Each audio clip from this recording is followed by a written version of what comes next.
Welcome to Reaching Out. I'm Gregory Floyd, President Local 237 Teamsters.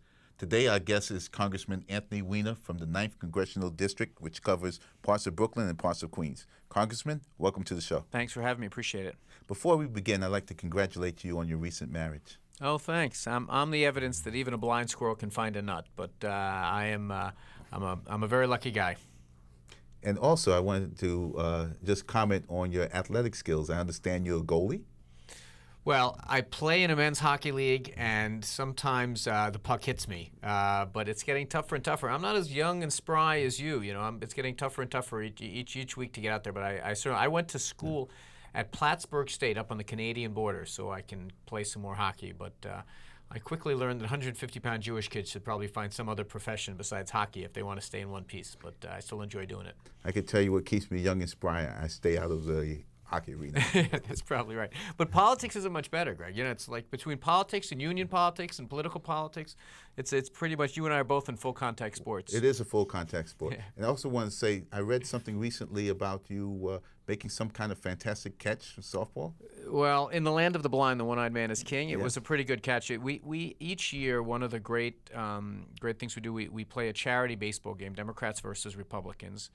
Seven innings, hard ball, fast pitch, and we play at National Stadium. It's really good. Raise a lot of money for literacy in the Washington area. We take it pretty seriously. This is elections. Of course, we really get our juices going, but on the ball field. And so there was one catch out in left field that I made a Sports Center, and I tried to explain to my friends, I can be on Meet the Press 10 times. It won't equal being on Sports Center once, but it was a real thrill. I know what you mean. I was on Sports Center once. I threw out the first pitch at Citi Field. I was the sixth person to do it. And fortunately, I made the plate. That's exactly right. Yes. We're fresh off the elections, the midterm elections.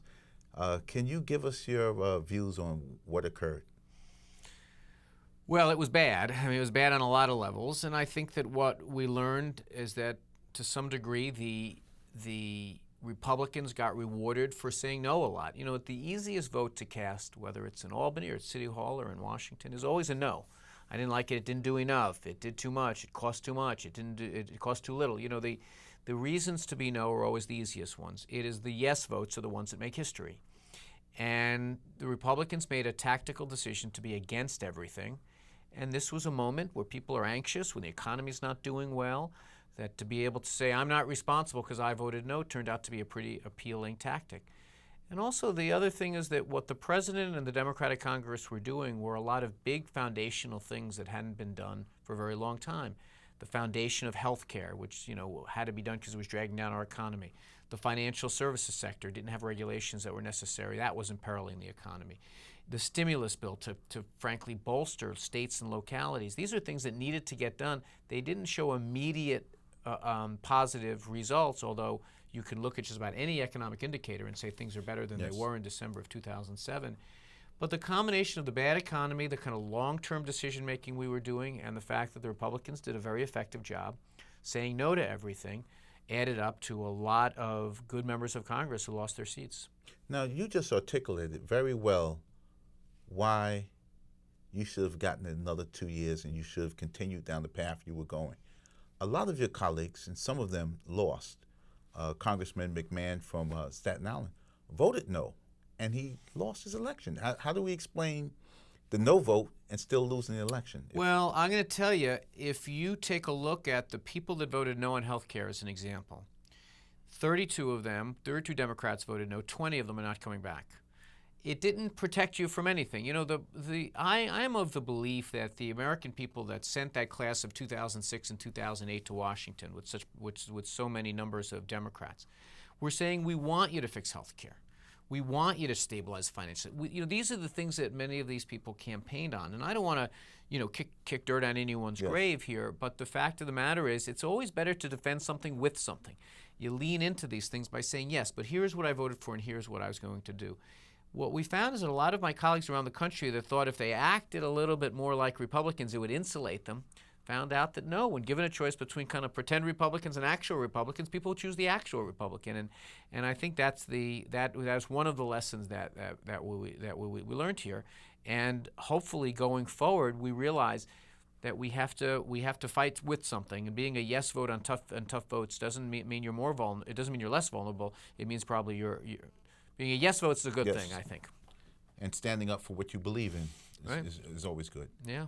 And there was some of your colleagues that voted yes, and then they ran as if they voted no. Exactly. And they lost also. Well, you would still better off, and we're still crunching all the numbers, who knows. And by the way, each of these races is a very individual thing. You know, I wouldn't be able to get elected in Earl Pomeroy's district in South Dakota any more than anyone else, or North Dakota.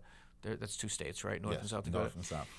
But it is clear, though, that as a tactical matter, fighting to try to solve problems, I think the voters want that. I hope they want that, because otherwise, what is the lesson we learned from the election of 2010? That is, to the new members of Congress, just go there just to be opposed to things. That's going to be what's going to reward you with the electorate. That's the kind of campaigns we're going to run.